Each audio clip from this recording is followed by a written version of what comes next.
And we're live.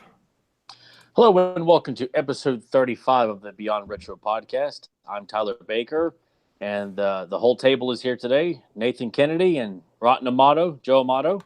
Hello. Gentlemen, I'm just trying to find us on YouTube right now. Believe it or not, I was like, "Where the hell is Beyond Retro?" Because I wanted to link some people on my page, and I was like, I can never find it. I can't find it until I think we start. It's bizarre. Does that make any sense, Nathan? No, it makes sense. And I didn't send you the link because I forgot There, about it. Usually you ask me, you're like, I hey, do. And I also noticed it comes up right when we go live. Bam! It gave me a notification. So I guess that's the good thing. Like you always said, dinging or ringing the bell. I guess that yeah. makes sense now. Never Yeah. understood it. Yeah, no, if you hit that bell, like on your phone, it will send you a notification like, oh, Beyond Retro's live. Oh, okay. Technology's weird like that. It is, and also I realize I'm gonna have to slightly turn myself because I just noticed I can see myself in that window in the background. It's like a blare, a glaring, whatever the hell I'm saying. I don't even it know. looks like you went supernova in Toledo, Ohio. Yeah, yeah, exactly. It's bad. So, yeah. So what's been up? Parts unknown. Yeah, anything crazy happened with you guys? Anything interesting? Anything new? Or are we just gonna dive right into this big action-packed episode? Well, my week was kind of boring. I uploaded that video to the channel with my friend Mitz to test out this headset, which worked out really well, and surprisingly, I got like a decent amount of views. And I think the other thing that's really surprising is our show last week really just took off. Like you're still getting comments on the post that Tyler made a week after the fact. There's still people talking about it, and it's easily our most popular episode. So thanks to everyone that commented on his post, that commented on the video, like on YouTube, because we had about 20 some comments there with people that just had all kinds of thoughts. I mean, it was mostly in agreement, but it brought up a lot of great conversation between people of like, well, this and this, and it brought up similar points that we made on the show. But it was just really cool to see so many people that had an opinion on it, and I hope that we can continue that success moving forward. Well, it's fortunate or unfortunate because the topic, it's controversy is always going to get people's attention, and that is about as controversial as it can get. I think it buries any kind of controversy that's going on with that new She-Ra cartoon.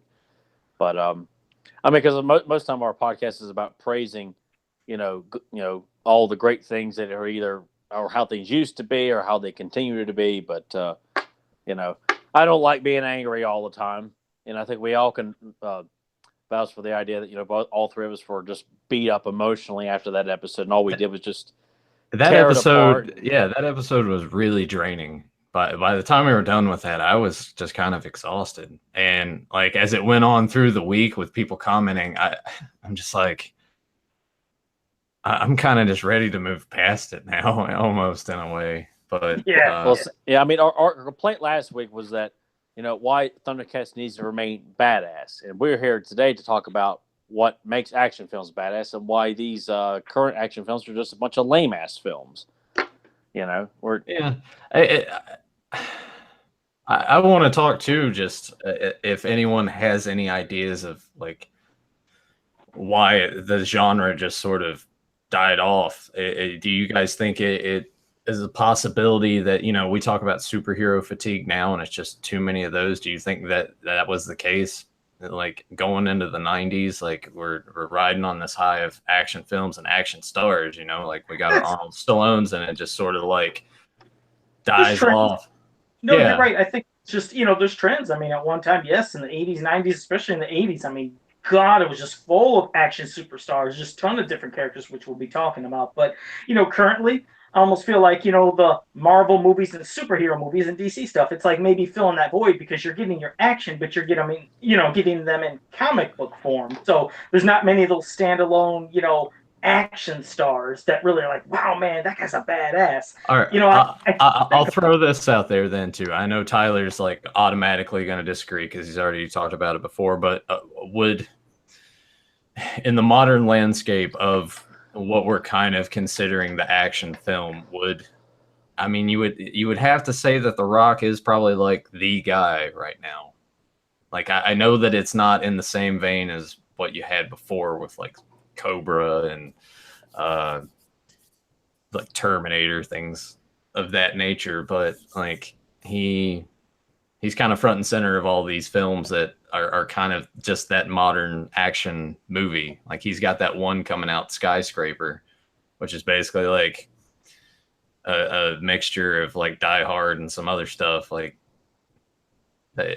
I think he's kind of the guy. Like if we were to, I hate to say this, but if we were to kind of pinpoint like who is the modern action movie star, it would pretty much be him front and center, right? Like there's not really anyone else. Maybe Statham at some point, but I enjoyed Jason Statham with his movies when he was having some of that crazy nonstop action. I'll admit I was liking his movies.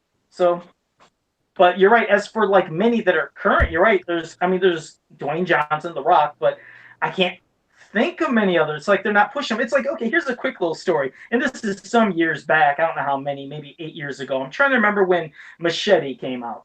And I think of Danny Trejo, and you think of a character who's been in a lot of action movies that we probably have watched and will be talking about, but is usually there in a background capacity, never a main star. And you got to give it to somebody that I could not remember if he was 66 at the time when Machete came out. I honestly don't know. But damn it, if I didn't get into that, my dad, it was just full of blood and just action and insanity. And to think that, man, it took somebody till he was around 68 years old to find his mark in the world and in action movies. But I love Danny Trejo for what he did in Machete. But I would love to see more action stars, standalone action stars. And maybe it's because I don't know. Maybe I have seen them, and maybe they're just slipped out of my head. They're there, but they're not really focused in front of my face like other ones. I honestly don't know. Like it'd be interesting to hear what Tyler has to say because I can't think of a lot. Because you bring up The Rock, and yes, The Rock has been in a lot, and Jason Statham. But I don't know if Jason Statham is really relevant a lot in action movies anymore. Does it seem like he's still popping up in a lot of them? To me, it seems like he's not. Like he's kind of fallen into that. I'm gonna go into things that just show up direct to DVD almost. Okay. I don't know. Like they had the Expendables and that. Like once that series was done, it's to me, it's like it ain't done. Unfortunately, now it probably should be. Yeah, I think so too. Oh, well, all right. Well, Tyler, what are your thoughts now? Sort of like the modern, what they're trying to do now with action films and stars. Well, I mean, I will say that it's not just the '80s and the '90s where we had our league of extraordinary action stars. I mean, even before that, I mean, action stars I feel like have been going on since the early days of film. I mean, you look at. Not that I've watched these films, but like, actors like Errol Flynn and, who is a Captain Blood and played Robin Hood. And then it kind of breaks out a little bit more. I mean, of course you had like John Wayne, who was doing like old war pictures and stuff like that, which was considered an action hero back then, along with characters who were playing, Roy Rogers and things like that. And then you've got, into the 50s and 60s and 70s when you've got Charles Bronson, Steve McQueen, Lee Marvin, and Clint Eastwood, who are doing an abundance and wide array of either westerns or street, kind of tough guy movies like Dirty Harry and the Death Wish films. So I feel like action heroes they've been evolving, and then the 80s and 90s was the apex because, even though their action heroes been around, these guys become even much larger than life. Their bodies are helping them. They're setting the stage for like you can't get any greater than this because these guys are not only doing what everybody else has done beforehand with carrying a wide variety of weapons and swords and knives and stuff, but now these guys look like they leaped off a comic book page with Stallone and Arnold, Van Damme, and Chuck Norris and Steven Seagal, Dolph Lundgren. All these guys are larger than life characters because they're incorporating fitness. Even though you look back at like Charles Bronson and Lee Marvin, and all these guys were in shape. And Bruce Lee is another one, an action hero. I was going to talk about him. Before his career really took off in the States, unfortunately, we lost him. But he would have been, quite the action hero throughout the '80s, and because Clint Eastwood was still making Dirty Harry films and other various films into the 80s. So, but the 90s was the end of it. I mean, I think by the end of the 90s, that's when Van Damme, Seagal, Wesley Snipes, they all start releasing films going straight to video. Arnold and Stallone's films are getting steadily, decreasing in quality. Even though, I still like some of them, but still they're just not that draw anymore. And I don't blame them, because people are still turning out to see certain actors in certain movies. It's just, it has to, I don't know if it's the public itself gets tired of it once they see something new. Yeah, I guess it's just that swaying of genres, like action. I almost feel like the quality of those films, if we were to take time and look at, the films that bombed for Van Damme and Arnold and Stallone and Seagal and Wesley Snipes, they're not heavily talked about or celebrated films. And I think that's mainly because the quality is just not there as much. I mean, I will say Arnold was still making quality films up until Batman and Robin. He had done Eraser and True Lies and Last Action Hero. Those are all three great films. And Batman and Robin still could have been a good film with actors that were in it, I think. Well, aside from George Clooney. But that's the beginning of the end for Arnold. Then he comes back and makes End of Days. That's a good film. And then Sixth Day, Collateral Damage. They're pretty forgettable films. What is that recent one? He just had one recently that kind of, I did not like. It was him and some girl, like it was his daughter. Maggie. Yeah, Maggie. I did not like that damn movie. God, did that feel funky. I don't know if either of you've seen it, but I was gonna see it simply because it's Arnold, but I'm so sick of zombies. And when it came out, it never came to theaters around here. I think it was a limited release. And when I saw it to buy, I'm like, you know what? I don't want to see it. I'm not interested in zombies and things like that. And look, Arnold and Stallone are still good actors. They're just not given the best stuff to work with. That's what I was going to go into. Do you think that was kind of the catalyst of their downfall? Like putting them in a position and in roles that people just didn't want to see them in. Like with Stallone, you look at Stop or My Mom Will Shoot, and with Arnold, you had Junior. I will say, at least with those films, they came out when they were still making hits afterwards. I mean, after Stop or Your Mom Will Shoot, Stallone still has Demolition Man. I think Daylight did okay. Arnold still had made Last Action Hero, True Lies, and Eraser. And I'm not even going to try to remember exactly when Junior came. I just knew it was the mid-'90s, and I didn't want to see it. And I've only seen parts of it. So I still say that even though both his films are notoriously hated by fans, and I think Arnold will at least sit there and say he just did it for his wife, I guess, why he did Junior. But still, they were still a commodity and a force to be reckoned with in Hollywood. And and Van Damme, Van Damme was still making, films into the 90s, and then he makes Legionnaire, which scared me. Definitely. Oh no, Van Damme's doing straight to video. So I know that, doing research over the years, that their box office draws were decreasing. And I didn't really want to believe it was just because people were sick of Stallone and Arnold. I mean, women still enjoy turning out for certain actresses in films. They may not be massive box office hits, but that's not what draws massive crowds in anymore. It's the big summer spectacle. But it's at one point, Arnold and Stallone were part of that. Where you could go see the latest Rambo film, or the latest Arnold film, which would be Predator or Terminator 2 or Total Recall.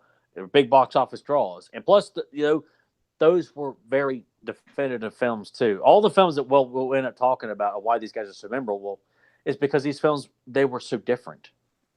Rambo was a character that the public had never seen before. The Predator was it seemed like such a simple idea. No one had ever seen it before. Terminator, Conan, Rocky, and Van Damme, with the way he carries himself on screen, doing the helicopter kick and the splits and looking the way he does.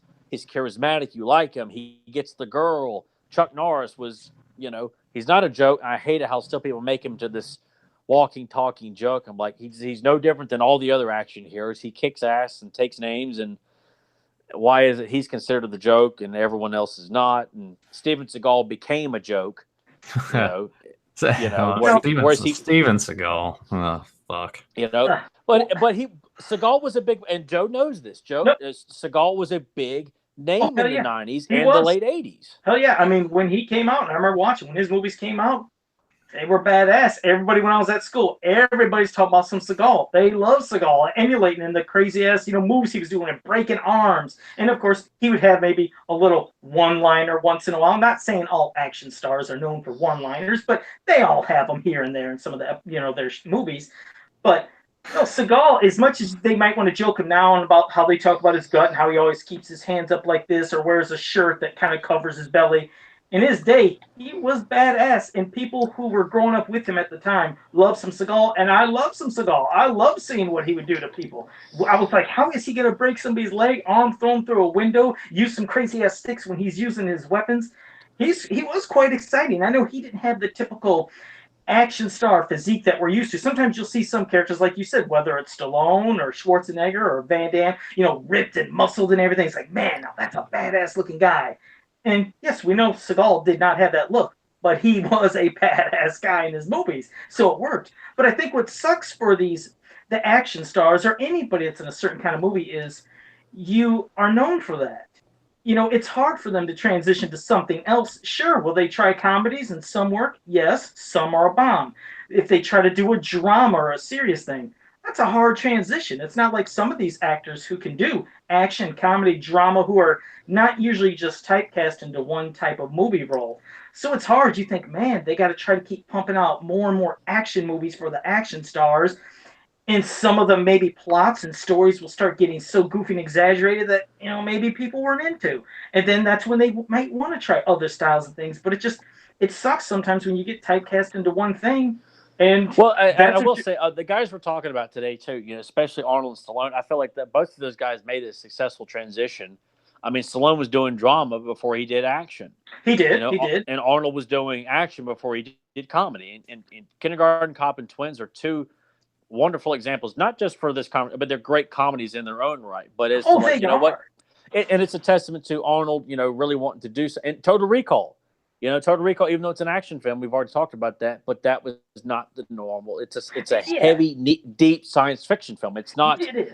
blood, bullets, and broads, even though you're right. It is to a certain extent. But no, it is. I mean, you're right. It is different, but it's still action based. But that's the thing. You're right. Stallone started with drama, but once he got into his action, it's like everybody wanted the action from Stallone. And the same thing with Arnold. Anytime Arnold tried a comedy, even though some, like you said, were absolute great hits and loved, there was some of the comedies that people really didn't flip over, like you said, like Junior, and some people didn't like Jingle All the Way. No, and that could have been good. It's just they try to make the comedy. They're pushing like they do with comedy now. Everyone's trying too damn hard instead of like having a good script and good timing and just trying tough. To make it fun. It is. Well, it's very tough. It's like the same thing with not only Jingle All the Way, but when we were talking about Kindergarten Cop and then Twins and Junior. It's Last Action Hero. Now, this is a movie that, I'm just going to be honest, I love Last Action Hero, and I know there's so many people that hate it. Wait. You do not need to sit there and say, I'm going to be honest, I like it. This film is universally loved on this podcast. Because I know you guys probably... You know what? No, don't apologize to listeners. This film, and we will praise the hell out of this film, too. So if for some reason there's one person that Joe considers, I got a lot of hate mail about not liking Last Action Hero. How many was it, Joe? Well, it was one person. It was my neighbor. So I love Last Action Hero, but I remember when it first came out, it was a bomb. It was a bomb, and the hardcore Arnold fans were saying, well, that wasn't really action. It was fake. It was a movie in a movie. I was like, yeah, but don't you get it? That's the brilliance of the whole fucking thing. It is. That was the brilliance. That's what it was supposed to be. And it was different. And I kept thinking, wow. It kind of like captures the imagination of not just kids, but adults. But, like I said, I couldn't remember how old I was at the time. But I thought. Well, plus, it came out against Jurassic Park also. Oh, of course. And nothing was going to stop that. Yeah, when you have a juggernaut and it goes up against something, you're right. But I remember thinking, how cool would that be if you could go into a movie? How cool would it be if you had this ticket that could transport you into any movie you'd want to? And then that part when you remember the guy was threatening to bring in Freddy Krueger into the real world. I was like, oh my God, it just opened, like I said, so many possibilities. So yeah, it's tough. That's the thing. And when they're not, like you said, the big draw anymore, and whether it's a new action star comes out or a new genre of movie that might be the hot thing at the time, they'll start pushing that. And then unfortunately, like you said, the actors either get kind of roles that are suckier that'll be at the movies, or unfortunately they went right to VHS or DVD, whatever you want to call it, and they just were movies that just got ignored. But sometimes there's that spark that'll bring somebody back. I just loved Rambo. When Rambo came back, I was like, damn, it felt like there was more action and blood in this one than some of the others. I just loved just seeing them just shooting the shit out of everybody and blowing people to pieces. It's like, Yeah, that 50 cal turret at like point blank range was just something that I was like, wow, oh yeah. Damn, so that was great. So they can still have their hits, but no, you're right. Everybody and everything runs its course at times. Well, I mean, what do you think? Because I'm sitting here trying to think of the cinematic trends back then. What do you think sort of ushered that out? What became the new it thing? Or was it the bigger, like the Jurassic Parks or Independence Days? That could have been starting it. It could have been special effects, the big budgets, the all wowing with your eyes, whether it was with dinosaurs or things in space. Yeah, people were definitely getting wild. You're starting to have all the special effects movies too.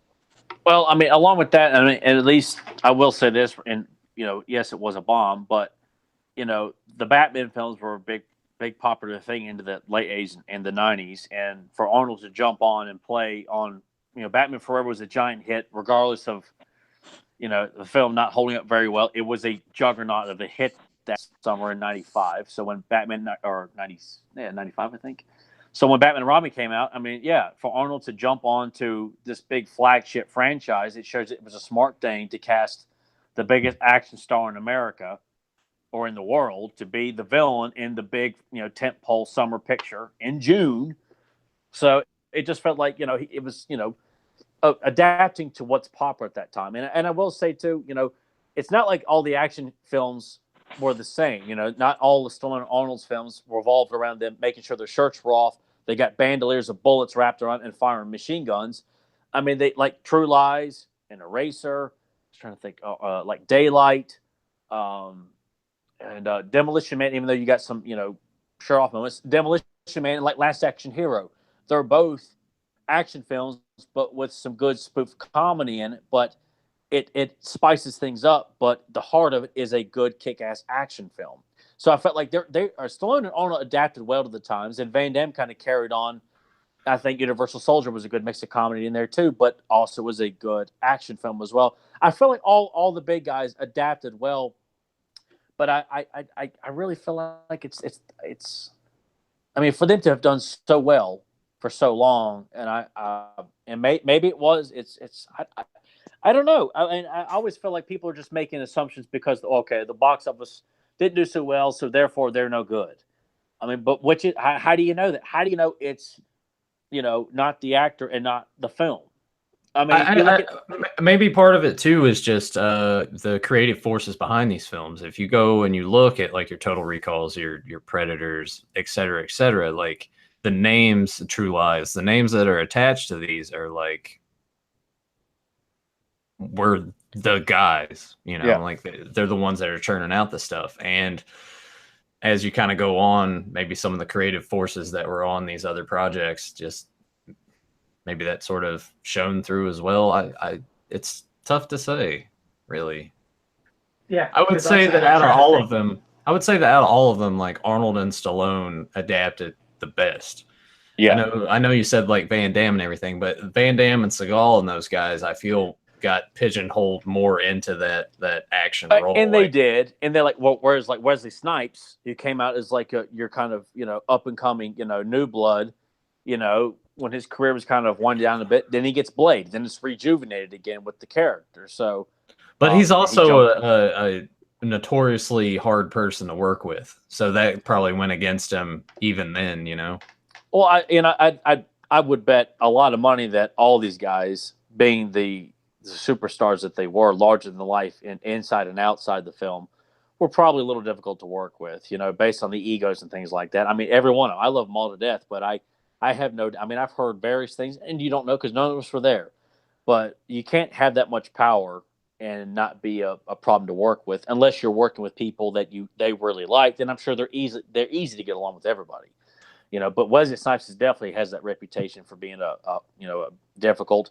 Van Damme had his drug issues in the 90s and things like that. And, Arnold and Stallone disliked each other for so long. They had egos and things like that. So you kind of felt like they're in Seagal, we spoke to Kane Hodder, who openly said, no, Seagal, when he's, doing a fight choreography, he aims to actually hit you and not keep you safe and protected. The stuntmen are there in case something does happen, but you're not actually supposed to try and break their elbow or, so all these guys, and I've heard Chuck Norris didn't want to do American Ninja because he didn't want to hide his face. He wanted his face visible, which I don't know if there's any truth to that.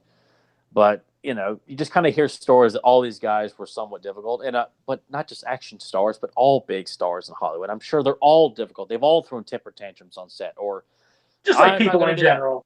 Even people in general, but because we hold them in such high regard, we expect that they're like the characters on screen, that, that Mel Gibson is as likable as Martin Riggs in real life, when he's had his issues in public and things like that. Arnold's had his issues in public. Van Damme's had his drug issues. Wesley Snipes has tax problems. They've all dealt with, their problems, but, it's good if you can either make fun of it like Wesley Snipes did, or Chuck Norris, you just kind of deal with it and go on. But, I regardless if you hear these stories, it doesn't tamper that, what they still continue to bring joy to me because, and I feel like action films today could be, John Wick. And I will say we do not have a current action star. The Rock doesn't do what Arnold and Stallone and Van Damme and Wesley Snipes and they just he churns out these very generic, like he's not doing the stuff that Arnold and Stallone did. He's just still trying to do comedy in a action scenario. And I look, what little I've seen of The Rock, I think he could be good, but he continues to keep doing the same thing. Where you don't have, not everything has got to be funny, and I feel like that's what The Rock caters to, is that he wants to be funny but taken as a legitimate actor. And I'm like, and I blame that on Hollywood, where everything has got to be funny. And I'm not going to get on the same rant, but everything has got to be injected with heavy doses of humor, and we can't have an action movie that gets the guy's adrenaline pumping and the girl's nipples hard looking at the hero on the screen. No, everyone's got to be, oh, they've done it again. How do they do it? I got a million of them. Everyone's got to wink at the screen and then hold the wink for about 5 seconds, and then we move on.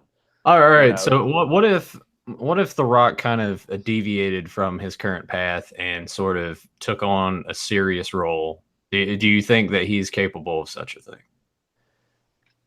In your opinion? I think that he is. I feel like he's getting better as he goes along. And I a few days ago, I watched Baywatch. Oh God! Well, it's streaming. It's late. I'm kind of drunk. Just because it's free. I'm like, well, it was free. It's there. I'm drunk. I may as well just check it out, right? Wouldn't you rather watch your butthole for an hour and a half instead? Maybe. I don't. It wasn't. You're not helping the conversation. You're arguing. I watched Baywatch. It flopped, but it wasn't. It wasn't outright horrible, but it was. I don't know. I'm just like it exists. It was fine. Like it shows hope that The Rock is kind of becoming more capable of leading a picture. Maybe. I don't know. Well, I think he should take. I think he should take on a serious role and see. Real quick. There was one movie of his that I could think of that he did seem like he took on more seriously, and it wasn't full of a lot of jokes. I don't know if you've seen San Andreas, but that was full of a lot of action, and that was starring The Rock, and it didn't seem like he hammed it up with a lot of jokes, and it didn't even seem really funny. It was one of those damn disaster movies that has you holding your breath. Yeah, but and those movies have been done to death too, man. And sure, but it still was good. It was a good one. At least it wasn't a ham fest, as you would say, or a yuck fest. He actually took the role seriously. So that because I watched that one too, and it was decent. It was all right. It's weird. I have a strange magnetism to The Rock. Like when his movies come out, I eventually get around to watching some of them. Nathan is actually. To touch on this too. Let me let everyone know here that when The Scorpion King came out, Nathan made a point to tell me that seriously, dude, it's actually been getting some pretty good reviews, man. It may be worth checking out. I'm like, okay, I got nothing better to do on a Saturday afternoon. I go see it. I'm ready to strangle Nathan the minute I see him. I'm like, son of a bitch, man. This movie's a Hey, piece of shit. I know, but Jim Ross and Michael Cole on Raw and SmackDown were saying that it was getting all these excellent reviews. Is that where you got that from? Yeah. You know, it's See, funny you and said. this is over AOL Messenger back in the day when we talk over AOL Oh, Messenger. wow, So he's wow. not hinting that he's joking. He's saying legitimately, it's actually kind of getting some pretty good reviews, man. I'm So so glad because you of wasted me- your money on Scorpion King. Wait, I gotta say something. It's funny because you forget they have to promote for wrestling. They have to promote these movies like they're the biggest hits because just let's go back even further. Back in the day when Gorilla Monsoon and Bobby Heenan were talking about No Holds Barred, and they're having a special primetime wrestling from a studio saying, "You guys, you gotta get out there and see it. This is the biggest, hottest movie right now. It's breaking all sorts of box office records." It's like, And it yeah, wasn't. no, it's not. It wasn't. It wasn't. It wasn't No. doing anything. But they tried. But you as a fan, you're going to school telling your buddies, "No Holds Barred, it's the best movie ever. It's the biggest one ever, man. You gotta." But yeah, they gotta hype it. They have to hype it up. And Well, he I know bought they it have to do hook, that. line, and sinker. No, I bought it from you, hook, line, and sinker, because he didn't tell me what his source was. He was saying it's getting good reviews. Oh, And he back didn't then, tell me you and it was Nathan- from wrestling? No. Me and Nathan we were always reading reviews because we always were interested with people. Now it's like everybody's clearly paid off to say something positive because they don't write bad reviews for hardly any movies anymore, and everything's certified fresh. No. When you bring that up, I watched the documentary, the Comic-Con documentary that they did back in like 2011 when San Diego Comic-Con was really starting to take off. And you have a lot of these guys that are there that have been going since the 70s, and they're sitting there like, it's not about comics anymore. They're bringing it. It's all about like the movies and the entertainment and everything. And then there's Harry Knowles from Ain't It Cool. And I'm like, this bastard.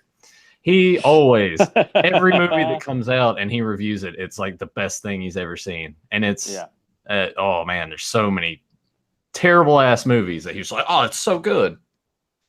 So I blame that fact because he starts hobnobbing with all these Hollywood, celebrities and things, and people are checking out his website. So he's like, I felt the same way about JoeBlood.com, whereas I felt like those guys used to give heartfelt, genuine. Like, you know what? I didn't think it was very good. Now everything, I'm like, God, these guys like everything. Everything's an 8 or 9 out of 10 or a 10 out of 10. You got to be kidding me here. And then now everything's certified fresh. They have blown the hell out of Rotten Tomatoes, whereas that used to be like a niche website for people to go and check out reviews. Now everything has got that stamp of approval, certified fresh. This movie, that movie, this movie, that movie. Not everything. But it's overused where it used to be like a fun thing amongst movie fans. It's got a pretty good rating on Rotten Tomatoes. Where now it's used in commercials. It's put on Blu-rays now. Yeah. Every commercial to hype up the movie is certified fresh. Like you have misused the importance of that rating and stuff like that. No, I'd agree with that. Yeah, I just they take what works and they just spoil it. They spoil it to death. And and to get it back on track, the action movies now, aside from John Wick, there really aren't action movies anymore. Superhero movies now, as we said before, they really like to push the comedy, along with the action, and it takes away a lot of that. Whereas, John Wick, it's one of the few examples that an action movie that is an action movie with a likable hero in the film and playing up a very serious character, a likable character, a relatable character that you want to see kick ass and fight, has got a good soundtrack and a good story. It shows it can work. No, it's not the giant hit of the summer or when it comes out, but they're making money. They're going to do a third one, that's going right now. Would you throw the Mission Impossible sequels and the Bourne movies into that conversation as well, or I don't want to admit the Bourne movies because, man, all those movies are people sitting around in offices rolling their sleeves up. Somebody find Bourne. Somebody find Bourne. Roll my sleeves up even more. Somebody find Bourne. We found Bourne over here. Johnson, get your sleeves up more. Find Bourne. Give me some coffee. Damn it, roll we the missed sleeves him. up. Now he's gone. We missed him here. Now Joan Allen's pissed and she needs to get some. Bring in Brian Cox. Oh, here's Ed Norton. Someone find Bourne. Roll them damn sleeves up. Cut to a shot of Paris. Cut to a shot of Scotland. Get them sleeves up. Oh, wait, here's a car chase. Oh, damn it, we lost him again. Oh, my God, man. I should have got my sleeves up higher, sir.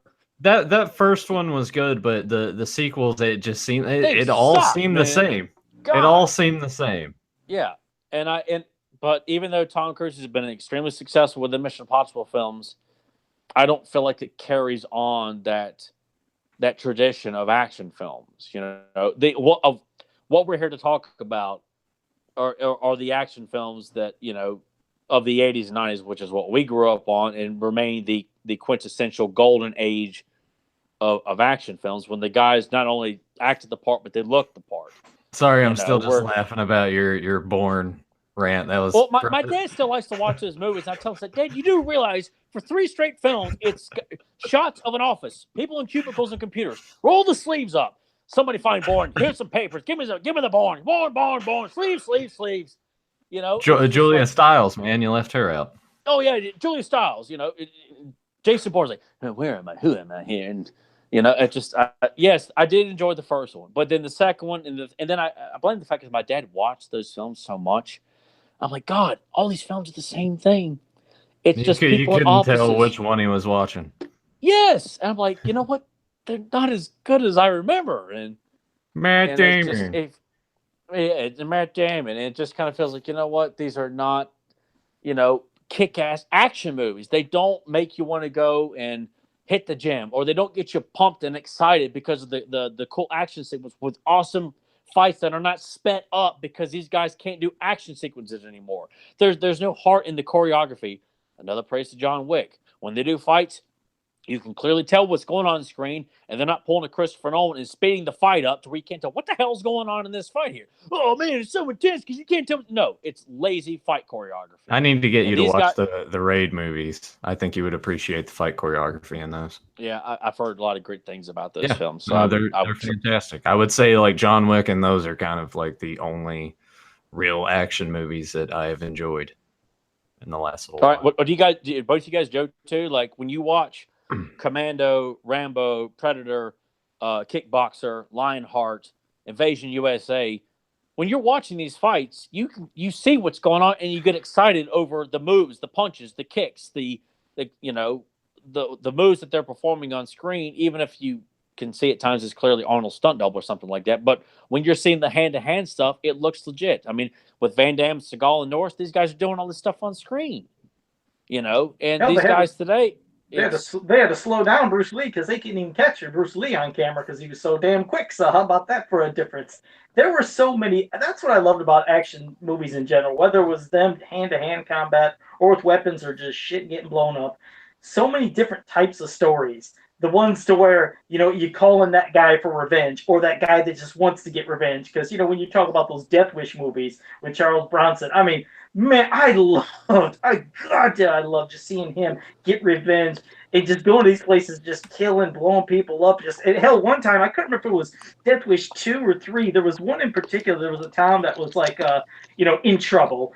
And, of course, he comes to save day, but he's blowing more shit up. I was like, damn, Charles Bronson. I think it's Death Wish 3, I'm pretty sure. I was like, you caused more trouble than what these criminals were doing. Yeah.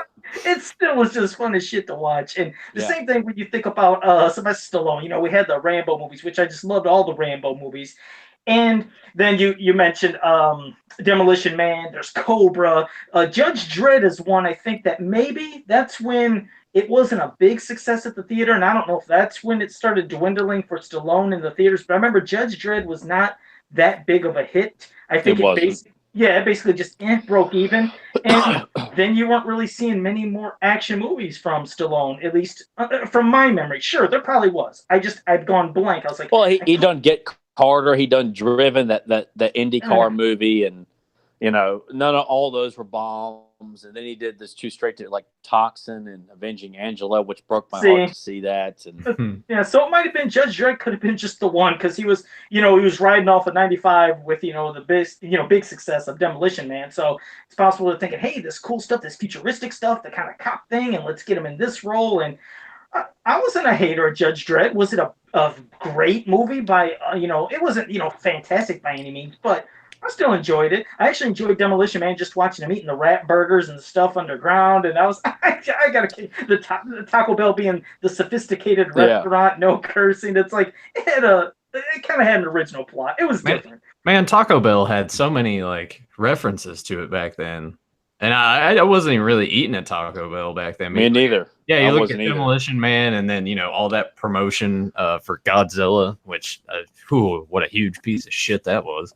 And didn't even one of the Batman movies, weren't they promoted through Taco Bell, or was that? They did the first film, and they did Batman and Robin, and both of them were selling collector cups. Yeah, and I got those. I got those cups downstairs. I still got my collector cups. I love it, man. I miss that too. I used to love the tiny.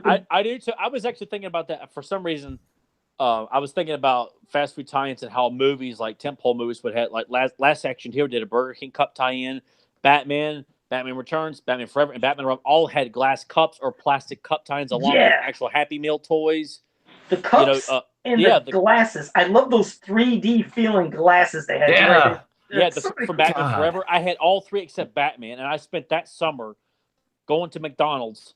I remember being on vacation and stopping at McDonald's, like, oh my God, who do they got? And they said, well, we got Two-Face. Oh, I gotta have it. But I was so desperate to have all four. I still don't have all four. I don't know where they're at. I'm going to check mine downstairs. I have them in a certain case. I have certain cups and glasses from McDonald's and Burger King and all them promotions. I might have all four of them glasses. If I had a double, I could always send you one, but I'll have to see if I have a double. Yeah, there you go. That was, that. And I do have one of the Batman 89 cups. I got it at Happy Flea Market. I was with Nathan one time. I got it over there. But the Batman and Robin cups, I desperately wanted Mr. Freeze because it's Arnold. I think I ended up getting, Batgirl and Robin or something. I was like, oh man. But that was part of the excitement, is that you didn't know what you were going to get when you win it. You had to, hopefully this week they've got the one you really want. But it was just so cool to know that, back then, man, they would really push the fast food tie-ins. Like Dick Tracy had an awesome tie-in with the Scratch game and all that stuff. Played the hell out of that. Yeah, I remember that Scratch game. It was a McDonald's, right? McDonald's, yep. Yeah. Bring that shit back. I couldn't remember if it was Prune Face. There was somebody in particular I really needed, or everybody needed. I don't know if it was Prune Faced or who, but if you got some character, a certain one, like that big win, never got that. And you're right, got so many of those. Oh man, I miss that stuff. All that stuff, but it's kind of odd that even though as big as the Nolan Batman films were, there were no fast food tie-ins for that stuff. And I don't know if any of the restaurants now, I don't think they do Marvel tie-ins. I don't, you don't. They should, so we can get that Star-Lord collector cup, and I can give it to you. Oh man, holy shit! I just can't wait to have Chris Pratt sitting somewhere in here. God, I hate him. I hate him so much. Oh wait, he's kind of coming to the forefront of being. No, he's not. No, he's not. No, he's not. He's got Jurassic Park, and he's Star-Lord, and he's going to be the lead in this this comic book film that's coming out. What was it? It's like Ninja Cowboy. I can't remember the title of it, but it's based off of like a book from the early 2000s or something. Oh, great! He gets to make all kinds of sexual innuendo jokes because he's like Corky's got that good, goofy looking face. You don't know that yet. What? You don't know that the hell yet. I don't. Are you writing the script? Will Smith doing the whole Fresh Prince thing and everything that he does too. What happened to Will Smith too? Like he just sort of fell off. I would say people were trying to sort of and you had Independence Day. Man, Big Willie weekend always pissed me off because because it's on Nathan's birthday. So he's like, damn it, man. Yeah, because my birthday is July 4th, right? So for what, 4 years in a row, it's Will Smith movies, and I'm just like, no, he sucks. Like, I don't want this. And then, friends would be like, hey, let's go to the movies. Well, what you guys want to see? Well, that new Will Smith movie's out. No, I don't want to go see that. He sucks. I think it was not too long after I saw Wild Wild West where I was like, okay, you know what? Will Smith is not the cool action guy that I thought he was. And it was like the elephant in the room where you realize, you know what? Bad Boys, I enjoyed it at the time, but it's just the same thing in every film. It's Will Smith being the, I gotta get me one of these. That kind of, sassy, funny attitude. I'm like, There was some movie that came out on Netflix, and I know that Jake Juggalo, one of our listeners and our friends, I know he watched it on Netflix, and I thought he liked it. I hated it. That show where he teaming up with goblins in the streets or something. Yeah, it's it's a different future, and in this future, you're right, goblins are with people or something. I'm like, I don't even know what's going on. Goblins, elves, and what? It just did not work. Thank God that was to Netflix. I mean, not that I probably would have went to the theater for that, but I just, it happens. See, that's what's weird. No longer do some of the big stars have their direct to DVD or whatever. Back in the day it was VHS, but DVD. Now it's going to Netflix. I've noticed this. I don't. this is where I'm completely ignorant because I'm pretty dumb as it is. But I'm just going to mention about Netflix. I'm going to mention this about Netflix. It's like hashtag I'm not poor. I'm not poor, but I'm dumb. Yeah, I'm dumb as shit. Well, when it comes to Netflix, it's like how do these actors get? I mean, do they get paid and then they just release the movie? And like, I mean, how does? Yeah, Where's they signed them to like deals. Like Adam Sandler got an ungodly amount of money from Netflix after all his films were bombing, but they pay him for 4 or 5 films. That's what I mean. It's like now they're exclusive to on Netflix. And you're right, Adam Sandler just had a ton, and then I watched. I think 1 was okay, and I seen like 4. I was like, these are terrible. None were okay. Well, these other ones I seen were just terrible. I couldn't even remember the one I thought was good, but the 4 were just. They're horrendous. I was like, man, it's like there's something missing. I just don't. Every time something goes to DVD or now Netflix, sometimes it's just off. I'm not saying there can't be winners because I've seen stuff on Netflix that I love. Well, I mean, Netflix, has done some successful things like with Stranger Things, and the Netflix just Daredevil. That's all I'm going to give credit to because I don't care for any of the others. But Daredevil. But I almost feel like they're probably. And you know what? And maybe that's what these guys need is that, with this Hollywood studio system, you've got an ungodly amount of interference where people are afraid to take chances and bring back hardcore fantasy / barbarian films or straight up action films and make it a hard R and not worrying about getting the teenagers who have developed where they can't stay put for 2 hours or an hour and a half to watch a movie without distracting everybody with their Twitter and Instagram updates. And there's Zima and their Pac-Man video games and whatnot. They're Dan Vogelberg, their hula hoops, Zima, the Pac-Man video games. Don't you see? They have attention span that can be measured in nanoseconds. Here we go. Yeah. I'm hopefully basketball fans will get that. But that's true. Damn it. Anyway, what was that quote from basketball rings true even today. Yeah. Is that and it's really bad because the cell phones give you so much stimulation that the younger generation can't sit still and watch movies because any of us who go to the movie theater will see cell phones turn on. But you would think that they would make like an action film that could be that sporadic and keep their attention, that erratic rather, and keep their attention. And obviously, Deadpool, which was a comedy / action movie, was, a big success in rated R. Well, I just hoped it would mean, okay, look, it shows you that, you can make a hard R movie that's very violent, lots of action and things, and it be a success. But you got to be willing to put the quality into it. Take the time to make sure it's a good, engaging action movie that's going to leave people blown out of their seats when they're done, and not just with cliche explosions and all that Michael Bay bullshit. That ain't an action movie. Arnold Stallone movies didn't rely on just generic explosions and just rah, rah, rah. Those are just special effects. I don't understand the difference. I know you don't. Get him out of here.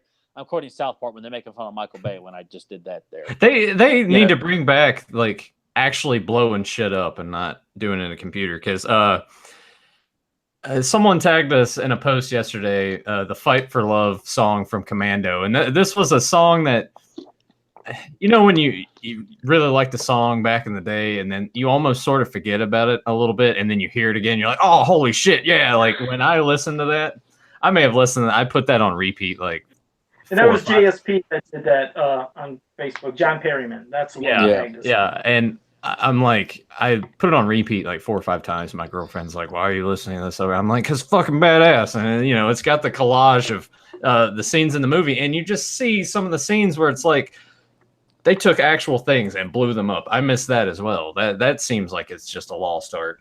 Put it in a computer. It'll be fine. And it looks fake as shit half the time. Yeah, and that's the thing is they act as if like, we're fooled by it because you do it with a computer and you spend all this money. I'm sorry, I can clearly tell that that's not actual monster right behind that guy, or that's really an explosion, or that's really a giant shark swimming under the water. No, it looks fake as hell. I don't care how much money you spend on it. And I mean, the new Rambo and the Expendables films, they relied on CG, and you could tell, and that's they did, and look, I'm not blind. Like I was so excited when these films came out. I love the first one. I love the second one even more. I do not go back and revisit them that much anymore, though. I do like the second one a lot because Van Damme steals the show, and he's the best thing about Expendables, too, because he was so damn good in that movie. But I do not go back and revisit those films nowhere near like I do the 80s catalog of 80s and 90s action films. I just don't do it. The stories were better. The action scenes were so much better. And they just don't rely on any kind of, goofy CGI effects. Everything was either, if it was done in post, it doesn't interfere with it. It was either done on set, and edited properly, or whatever the case may be. But I just, the goods are all on screen. You really felt like all this stuff. When Rambo's firing, the bow and arrow, he's actually firing a bow and arrow, training to fire a bow and arrow, and you actually see trucks being blown up, on location. Rambo's actually in the mud, covered in mud, taking out, Russian soldiers. Arnold is running around a mansion with, war paint on, carrying all this gear, multiple guns, and firing them correctly and mowing down lots of guys. And it's exciting to think of one guy can take down armies of guys because he's so well equipped and better than the standard soldier that you can have 1,000 soldiers, but one warrior can take them all out, And ensemble cast, like, it doesn't just have to be one guy. Predator, for multiple reasons, it's the greatest film that's ever been made, and it's because it is, and it's, you've got an ensemble cast of likable characters and they all die, but Arnold is not there by himself running through the jungle, taking out the rebel camp and then taking on the Predator. Like, he's got Carl Weathers and Jesse Ventura and Sonny Landham and Richard Chavez and Shane Black and Bill Duke. I mean, you've got such a great likable cast of characters that you can believe all these guys could kick your ass all over the place based on how they're presented on screen as likable, tough guys. And they're not trying hard to be funny to stand out. Like, their camaraderie is what makes them funny and likable. That these are guys that they do this all the time, but they're not taking you out of the moment with their, I don't know how to describe the modern humor anymore, but they don't know how to write tough guys anymore. Everybody wants to, everyone, Nathan said it before, where it's like, it feels like, everybody wants the chance to be the funny man. They all want to be the center of attention where everyone's laughing at them and not being the straight guy. But it's like in Predator, they're not trying to be the funny guy. They're not trying to be the straight guy. They're just being such likable badasses. Yeah, they're just giving each other shit. They're not. Yeah, they're giving. Yeah, as buddies would do. But I almost feel like they don't know how to write that anymore. That's why they don't know how to write kids in the movie. But why Stranger Things was so damn good, and so was the It remake, because they like, look, we're going to write these kids the way kids act. Now if they're trying to be tough, they just keep using the word bitch over and over. Yeah, bitch. Yo, bitch. Yeah, bitch. Like, all right, we get it. You think you're a rapper because you keep saying bitch all the time. I mean, how many Arnold Stallone movies they utter the word bitch in those movies? I'll be back, bitch. No, I hate. I'm your worst nightmare, bitch. Yeah, I hate it. Bitch. Stop doing that. I do hate when they Freddy versus Jason is a perfect example. Like, why are you gonna take this ending line, and just throw bitch at the end of it? It just makes it cringeworthy. Like, it makes me roll my eyes. I strain my eyes. I roll them so hard when they do things. Joe, you couldn't possibly thought that made your nipples hard when they make sure they say that. Let me handle this, bitch. No, agreed. Oh man. No, agreed. At the end, when she chopped off Freddy's head, said, "Welcome to my world, bitch." When she said, "No, I wasn't into that." I did love that damn Freddy versus Jason, though. Like I said, I love when Jason beat the hell out of him in the dreams, in the real world. I was like, that's my boy, that's my juggernaut. God damn, I love some Jason. Sorry, I'm getting excited now. I'm having a side rant. Shit, I'm gonna side rant about movies in general. See, we're talking about, the action star and like the genre seems lost. And I still think it's replaced by the superhero stuff, because the action heroes, we wanted to emulate and be those heroes. Now we're seeing movies based off of our comic book heroes that at one time, comic book movies, yes, we know of Superman back in the day, we know of Batman, but still, it wasn't really big part of pop culture. It's not like you could still, man, I could see being that guy, emulating that guy. Now these movies nowadays with the superhero movies, everybody can kind of like relate to this person, feel like they can be that person. I'm hoping there's a day where the action heroes come back, because I think of horror movies. We don't even have like how it was back in the day with Jason, Michael, Freddy, Pinhead, Candyman, whoever it may be, that iconic horror villain. They went in their different things where you had like the Ring and the Grudge type movies. You had the Saw type movies. You had the paranormal. It was like even Paranormal Activity. You know, like yeah, but even before that, there was that space in between like your Freddy's, Jason's, where they kind of brought back that slasher. Yeah, like Ghost. You got Ghostface, and you know you got I never the count him. I hate him. I hate Yeah. Ghostface because I always say it's a punk in an outfit. I said like I'd snap his neck, but I was like I ain't gonna do that to Jason or Michael or Freddy. But yeah, these like I said, when you get Paranormal Activities, it's like there's always this different type of style of horror that if it's hot, they're gonna run with it. And then if it starts fading out, then they'll maybe go back. It's like we're Well, gonna see Michael turn this Halloween. well, that's Maybe the thing. That's also the problem that you run into is it's like now that things are starting to run their course, they want to go back to what worked before, but the problem is they're not coming up with fresh new ideas. Yeah, there's some few and far between, but now we're relying way too much on nostalgia. Yeah. Like I would rather than them have another Halloween and bring Michael Myers back. I would prefer if, you know, they came up with new ideas and made new characters, new. Which would be great, but think of that. I'll Yeah. ask you, Nathan, because you might be as insane with horror as I am. And when I'm gonna ask this question, really think very closely, because I'm gonna talk about iconic, meaning you know we had Michael Myers, Mhm. and then here came Jason, and then here came Freddy. Now I know there's others that you can say like Chucky, Leprechaun, Candyman, but can you think of a big iconic horror character that goes into those three? Because like you said, they've had other horror characters in movies, but it seems like nobody has had that lasting iconic appeal of those main three horror characters. It's like who's came along since then? They've tried, but it's tough to get somebody to become a new one. No, I can't. I honestly can't really pinpoint anything because you know after them it's mostly just been sequels or they've taken it in those directions of the paranormal and whatever. Yeah, I don't think there's been a memorable horror character So I mean, since you those can guys. mention. That's I mean, that's what I said. You can throw in the pumpkin heads and all those Wishmasters and everything else, the Jinn from Wishmaster, but there's not been an iconic one. Yeah. They've tried, but I think that's why sometimes, yeah, when you see that Freddy come back or Jason or Michael, it's cool to I see. almost feel like part, you know, and I missed most of the conversation, but one thing that bothers me is that, you know, we've got when they set movies in modern day, you've got too much technology around you to feel like there's a lot of issues. It almost feels like a good horror movie needs to be set in a period where technology is not in abundance. You know, Yeah. where the '80s it was Yeah, I minimal. mean, yes, cell phones kind of kill the idea of like a modern Or slasher. internet where people can Yeah. where you get answers really quickly to, whereas like if you're caught in a 80s slasher film or a killer animal movie in the 70s, you've only got what you've got. You don't have immediate answers unless you happen to be with a Matt Hooper on board or with, you know, a police officer who has access to a cabinet of guns or something like that. Yeah. It's, you know, where Joe, I started thinking about it. I personally don't feel this way, but others might. I guess maybe you could say Jigsaw.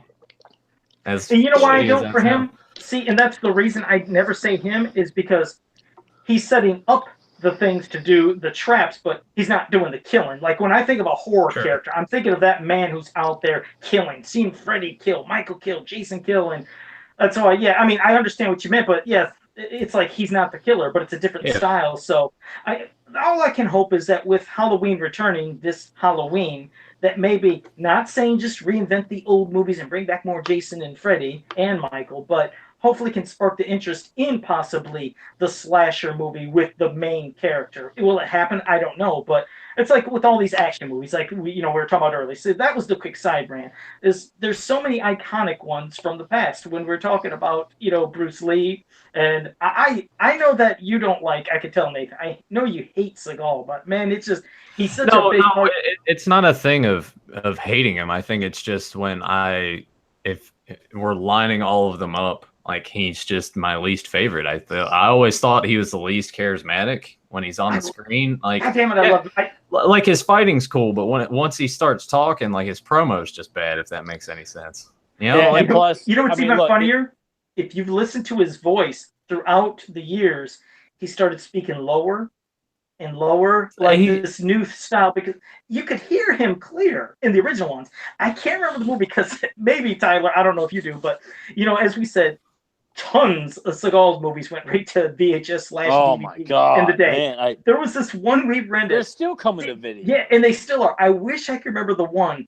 There was one that was so bad that he dubbed his own voice, meaning Well, if it was heard, straight to video, I don't know because I've he avoided dubbed these his own things. voice in one of these movies. You heard him speaking real low, and one was so low that you could tell he dubbed over the parties. I was like, I've never heard of this in my life.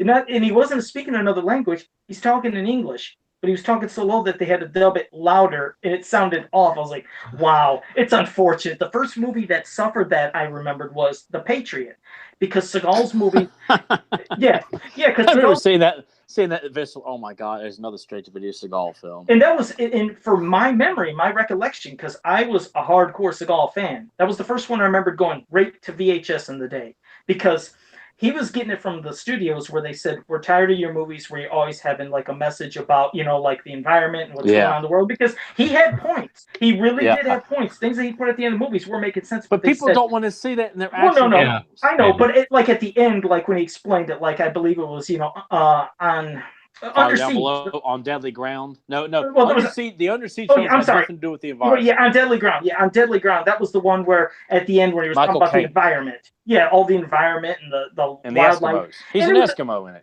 Yeah, but no, I mean there was a message at the end of the movie, and they said that they were so tired of his messages that if you do another one, we're not supporting it, we're not backing it. And then here came The Patriot, and it had that message in it. That was it. Oh no, you're forgetting Fire Down Below. Well, that was at the movies. That was at the theaters. No. On Deadly Ground was at the theaters, and so was Fire Down Below. And then he did Exit Wounds with DMX. And No, I was saying they said the next movie, if you do another movie that has a message, we're not backing are it. you sure The Patriot came out, right after On Deadly Ground? Yes, it You did. sure it wasn't I the know, late I know 90s? I know my. He knows this. He knows his Seagal time. I know Oh, my all right. movies. I Yeah. know what year did The Patriot come out? I'm not you. I'm not that memory bank where I can memorize every There- movie and year it comes out. I can't. I'm sorry. I couldn't even tell you which year. Well, I'm any of- telling you, Fire Down Below came out in 1997. I do remember that. Okay, hold on a On second. Deadly I'm gonna Ground have to. came out around 94, 95. Well, here's the thing. I've Alright. seen every. Hold up, everybody, shut up! for a fucking second. I've watched all his movies at the theaters. The Patriot was never at the fucking theater, so I know it came I out know after. it wasn't at the theater. I know that. I'm verifying that. I'm telling you. Are you sure that after Fire Down Below, which was his last theatrical Exit Wounds, was or in between Fire Down Below and Exit Wounds, the Glimmer Man too. You're forgetting that one too? Tell me when it's my turn. All right. I'm gonna sidetrack just for a No, second. hold on. I just Well, wanted no. to say. Hold on. Okay. I want to say one thing. The Glimmer Man was in 96. The Patriot, which I was speaking of, was 1998. So it was after all these movies. So that's what I said. Which was the point I was trying to make, which is no, let me talk. They were trying to say he kept doing a lot of movies with those messages. And they were saying if you do keep wanting to do that, we're not going to have this at the theater. The Patriot did that, so it wasn't at the theater. It came right to VHS.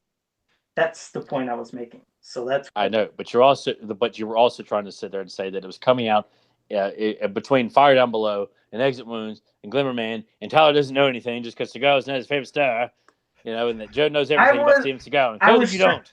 What are we talking about? I was trying to say.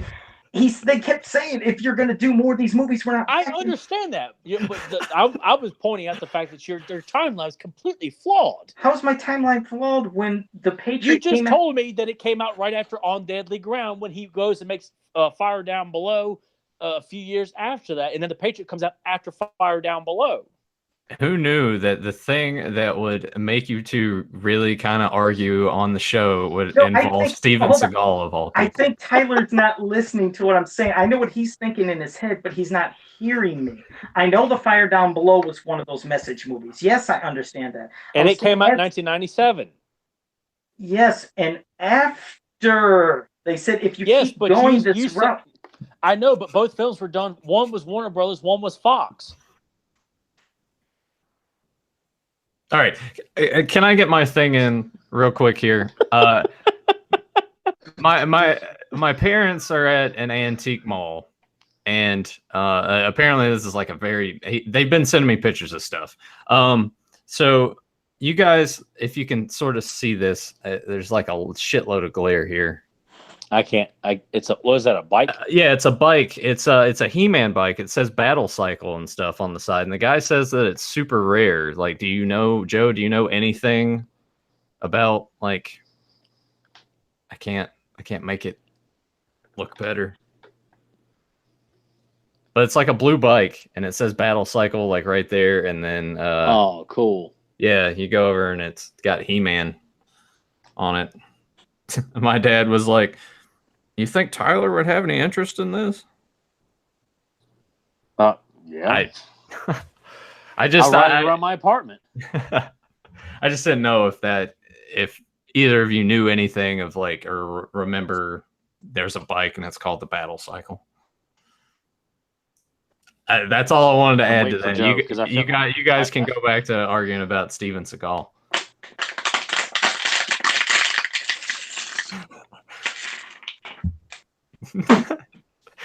I don't fucking understand what's not making sense. Fire Down Below, yes, it was at the theater. It was a message movie. And the next one after that was The Patriot, which was the next message movie. That went right to VHS. And that's why it went to VHS, was they were tired of his message movies because he just had now you're saying it correctly. You're saying it correctly now. Previously, you were not.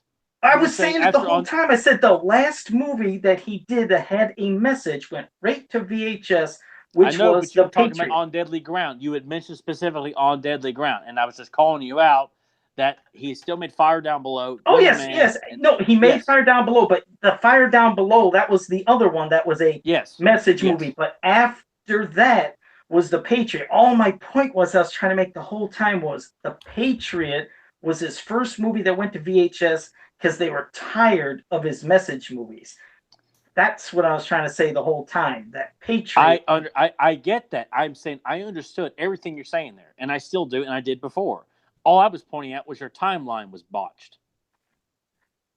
Well, as for the years, yes, I might have messed the years up because I don't know because I was starting. I was pointing out. That's all I was pointing out, Joe, because I'm finicky about my filmography timelines. That's the only thing. Like I said, I can't. Yeah, as for years, I might have screwed a year up, and it was probably because I was starting to get pissed because I felt like I was talking over everybody, and everybody was talking over me. So I know when I get emotional, I'm not going to hear what people are saying because I'm getting so damn pumped up. But I felt like nobody was here, and I was like, I'm trying to say that fucking Patriot was the last movie, or was the first movie with the VHS. I just wanted to show you guys the He-Man bike. That's all I wanted to do. I was like, all I'm trying to point out is the fucking Patriot. I love how Nathan stops Joe's like, well, I found a He-Man bike here. And Joe's like rubbing his head like he's got a head like Rocky Dennis. Like, No, when I don't think that people are listening to what I'm saying, I almost lose. I was like, am I fucking talking to myself or a wall? I was like, I said 8 times Patriot came out in 1998. That was the first movie that came to VHS. What are you making? You did not say 8 times. It came out in 98. You said it came out after On Deadly Ground, and that's when Seagal was warned about making his message films. So all I was saying, I was just meaning after in general. Maybe I didn't mean it immediately after, but I just meant in general after. I just meant all. And that's what I'm saying. I do not know those films by heart. I know when they came out, though. So yeah, see, that's what's weird. You know the years. I just know the films. I just know maybe not the particular order in years, but I knew. Well, that was the one that came out after all those other damn movies. But it was his first. Because I ended up seeing Exit Wounds with my first girlfriend in high school, and she wanted to rent it because DMX was in it. I'm like, okay, well, Steven Seagal's in it. And I think that's when they tried to bring him back to the theaters to give him a chance because. He wasn't. I couldn't remember again the exact year of Exit Wounds, but I know 2001 or 2000. Yeah, 2001. I think that was his first return. Maybe I think they were giving him a chance back at the theaters, and it wasn't. I thought met with so much great feedback. But I remember that was his first kind of return. But I know Seagal has always been a bit against buddy movies. He never liked that, especially like I think it was Executive Decision. I can't remember the name of the movie. He was filming Under Siege 2 at the same time he did that one though. Yeah, because I know he was in one movie. He didn't like it because he kind of died in the movie. If it was Executive Decision, maybe I don't know what the hell the name. Executive Decision, he dies at the very beginning. And and he filming Under Siege. Then it's the Kurt Russell Show, which is also another guy that is one of my favorite action heroes. Yeah, so I know he's never been a fan of those buddy thing. So yeah, everybody's saying I'm having a glitch. I must be glitching up in the video. You're glitching, all right. Yeah, yeah. No, it's I think just there was confusion, and I'm going to have to get off right now, not because I'm mad at Tyler or Nathan, but just because I got so damn worked up that I got to calm down. I apologize, everybody. It What? happens sometimes. I do. I got to get off now because I'm just confused. So I'm sorry. It was fun, but I'm not mad at Tyler. Just to let everybody know. You're gonna have me with such a guilty conscience now. No, it's fine. Leave the But podcast I have live to. here. I do. I have to leave because I got so worked up and I don't like doing that. And I told you it's not who I am no more. But I had a weird flashback. Dude, I'm I get sorry, worked up every single week. No, man. I do. I'm sorry, but it was fun. I apologize. I'll see you later tonight. All right, Joe. See you later. That is a first for the show. Of all the things I've seen Joe tackle on social media with people going after him and stuff, arguing with him about when Steven Seagal movies came out, that's what sent him over the edge, man. You ran him off. I ran him off, man, as if like I'm not supposed to feel bad about that. Son of a bitch. Well, how do you want to carry on from here? Well, I guess we can focus on the positive since we focused on so much negative here. on the best of the best action films in the 80s and 90s. You know, like what makes these guys so memorable? What are the go-to films when you think of Kurt Russell and Chuck Norris and Bruce Willis and Mel Gibson and Arnold, Stallone and Van Damme and Seagal? I mean, I'm sitting here. You got me thinking about Mel Gibson, and the only things that come to mind when I think of him is like Lethal Weapon and Mad Max films. Pretty much. Now, I mean, because there's some action heroes that I almost feel like I'd give Harrison Ford that as an action hero Hall of Famer simply because of Indiana Jones. It's one role, but it was such an iconic action role. It transcends pop culture to where it's so universally beloved. You'd almost feel like I could give Harrison Ford that just for and I'm not counting Crystal Skull, so I don't want people pointing that out. The trilogy, I give Harrison Ford that because it was such an iconic and overwhelming success. I mean, you could throw Han Solo in there as well. Yeah, you can. Yeah, even though Han Solo's balls were cut off, after Empire, and even to a certain extent the first film, but where he's just not as tough and arrogant after the first film. I'm also sitting here too, trying to just wrap my head around the fact that Joe needed to go. Yeah, believe me. Yeah, trying to pretend like Joe just didn't get up and leave because I argued with him about when The Patriot came out. God, I hope he's okay, and I hope also, like, if he goes back and listens to the aftermath, like, I hope that he doesn't feel ashamed or anything what happened, because I didn't really think much happened there. And I didn't either. But hopefully he's okay. Jake Juggalo says Vietnam flashback. You never know. I don't think he got around to mentioning everybody. So hello to Iceman Traveler, SSJ Mitz, Chris Simpson, Jake Juggalo, Tamara Shipper. That might be everybody in the chat. So yeah, thank you guys for joining us. Sorry that transpired. I thought everything was kind of cool, but if he needs to go and take the time to kind of like calm down, then no harm, no foul. Yeah. So that's never happened on any of the podcasts. I've never seen Joe have to get up and leave. So, I mean, I've had Joe get so worked up over things going on with people who are in the chat room where he seems so much more bothered. So, yeah, it's going to be really hard to wrap your head around the idea that Joe just left abruptly. But we'll carry on for the next few minutes because we've been going now for... We're about reaching our time where we say our ending statements, and yeah, I don't know where to. God, man. I feel like we should have spent more time on praising the classic of all. That was my intention, was to spend more time focusing on all the good films as opposed to why Hollywood still sucked, which I feel like that's. Well, no, but I mean that it ties in perfectly with what we're talking about. You know, like it goes hand in hand. Like we have to sit here and figure out like what happened to the action hero, why these movies aren't as prevalent as they used to be. But and the other thing I want to mention too is a lot of these films we are going to go back and have episodes specifically dedicated to them. It's not I like gotta remember that too. Yeah, it's not like all of these things that we're just gloss over and now we're done with it. We're going to go back. We're going to talk about Predator. We're going to talk about Cobra, like Commando, especially because God, I'm still thinking about that song. So great. But what was the question that you were trying to pose to me when you started bringing up everybody? I mean, the go-tos when you think Bruce Willis or when you think Arnold. I mean, what would you say the top three? And they don't have to be your top three favorites, but like, what do you think of? What continues? Like word association. You say Arnold. What are the three movies that come to mind? Yeah. All right. I would say with Arnold, man. I would say first Terminator, 2 Predator, and then 3.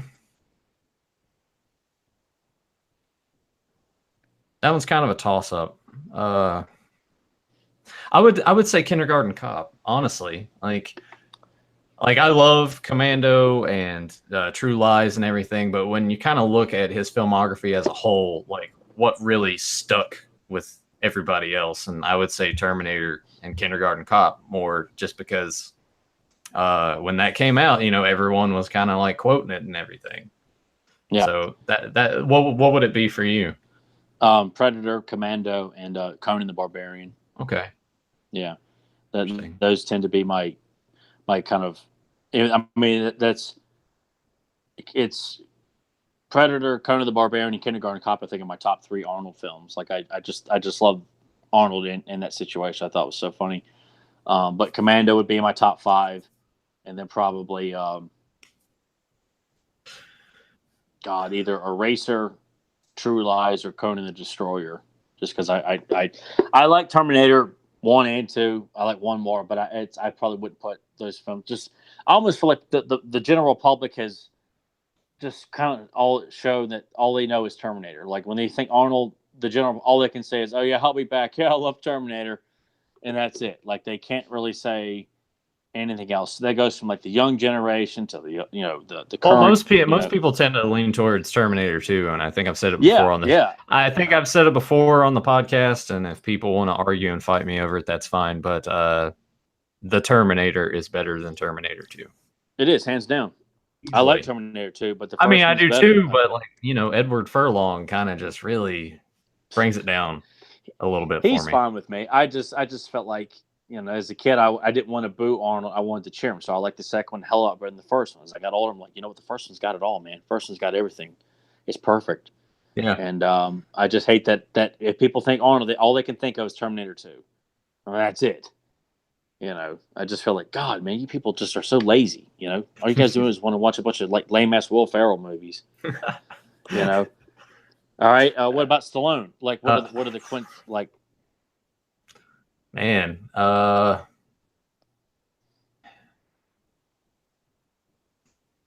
mean, obviously Rambo first, but then I would probably put Rocky after that, even though those aren't necessarily action films.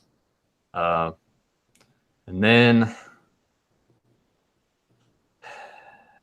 probably Cobra, because I really love me some Cobra. That is that's a movie that also did everything right. Like it's gritty. It's got a ton of action in it, and the poster's just amazing.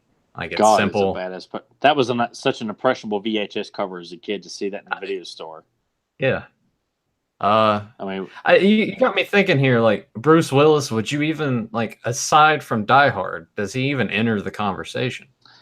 And that's the thing. You kind of felt like that's why I was hesitant on Harrison Ford, but.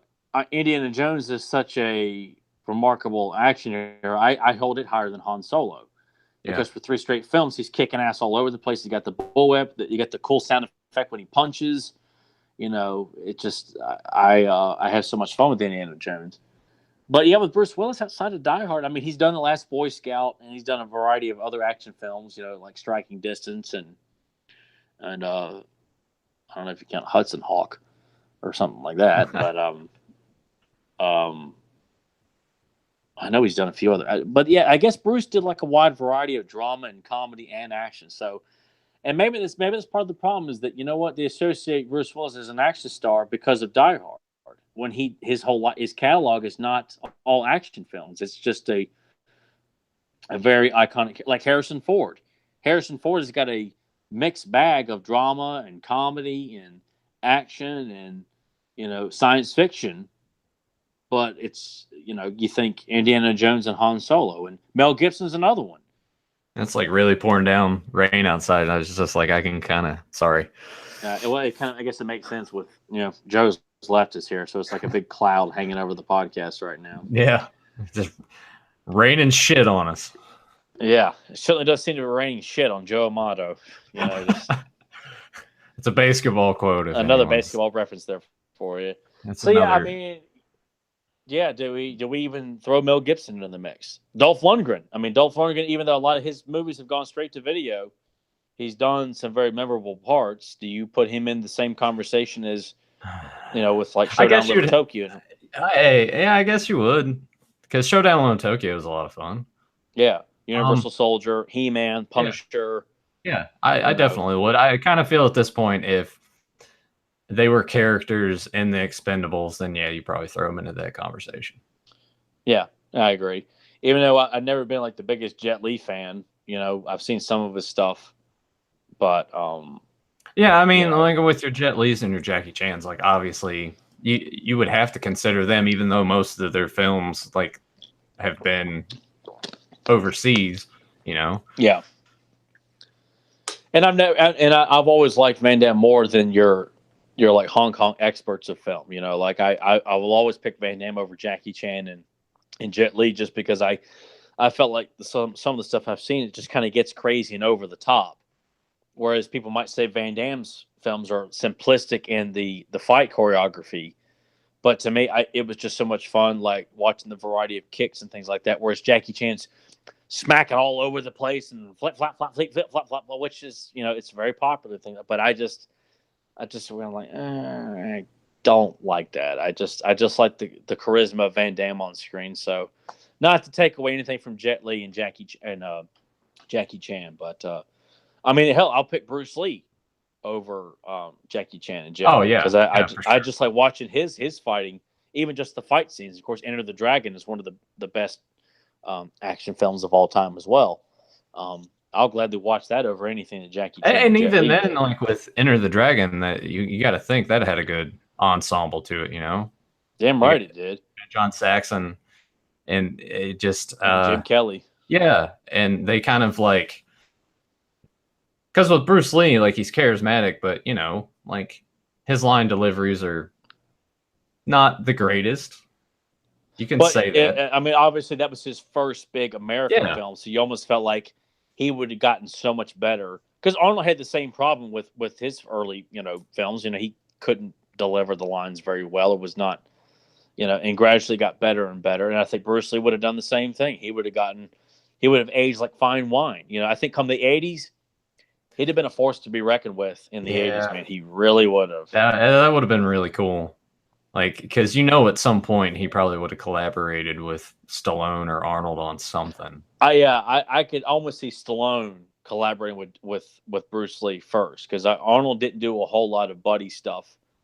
He did Red Heat, and he not really team up, but he had Danny DeVito as his kind of side character in Twins. But Arnold did a lot of his stuff kind of on his own, whereas Stallone did oh God, I'm drawing a blank. Tango and Cash here, and well, damn it, it's just Tango and Cash is like the only buddy flick that he did essentially. I mean, he pulled it to the head in his later career, but I guess you could technically say Judge Dredd with Rob Schneider. Well, I mean, where I almost felt like Rob Schneider is just there for comedic relief, whereas like Tango and Cash, like that's the story. It's like pairing these two cops up who've got opposing ideals on how to enforce the law and another excellent film. Yeah.